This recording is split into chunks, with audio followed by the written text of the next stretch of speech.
إذا مشاهدين متابعي قناة شوف تيفي، أهلا ومرحبا بكم في هذا البث المباشر مشاهدينا والعاجل من مدينة طنجة. إذا كما كتشوفوا معنا لحظة وصول المثير للجدل الملقب بمولينكس لمحكمة الاستئناف بطنجة. طبعا القضية ديالو إذا لحظة الوصول ديالو، طبعا التقديم ديالو أمام السيد قاضي التحقيق هنا بمحكمة الاستئناف بمدينة طنجة.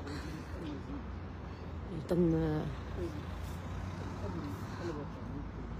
هاد المرة صدقات، هاد المرة صدقات. إذا كما كتلاحظوا معنا مشاهدينا الكرام،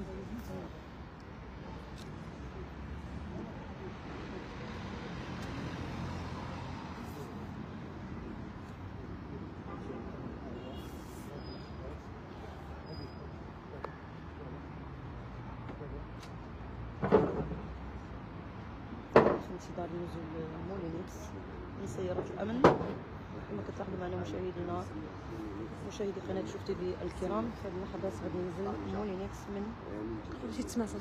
من سيارة الأمن. إذا من طنجة مشاهدي قناة شوف تيفي الكرام، سيارة الأمن التي تقل التيك توكر المدعو مولينكس الآن أمام محكمة الاستئناف من أجل تقديمه أمام أنظار السيد الوكيل وبدء فتح التحقيق في التهم المنسوبة إليه. وكما قلنا لكم أنا والزميلة رميساء أنه اليوم كانوا تقدموا ضحايا جدد، تقدموا بشكايات أمام رجال الأمن بولاية الأمن بطنجة في هذه اللحظات مشاهدينا الكرام.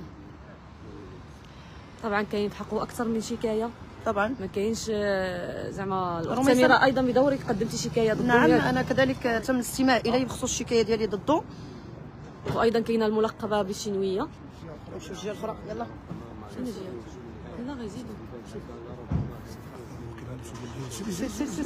يلا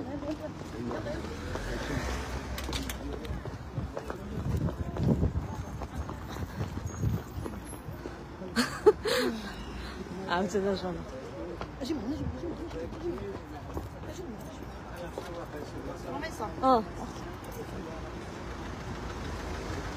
إذا سيارات الأمن التي تقل الآن واش رجعوها ولا؟ إذا أعتقد أنه ما بغاش ينزل قدام، ما بغاش واقيلا ينزل. نعم شافوا يمكن كاين الصحافة ما بغاش أنه ينزل واقيلا. إذا ما بغاش ينزل. إذا مشاهدينا كما كتشوفوا معنا سيارة الأمن الوطني التي كانت تقل المدعو مولينكس غادرت قبل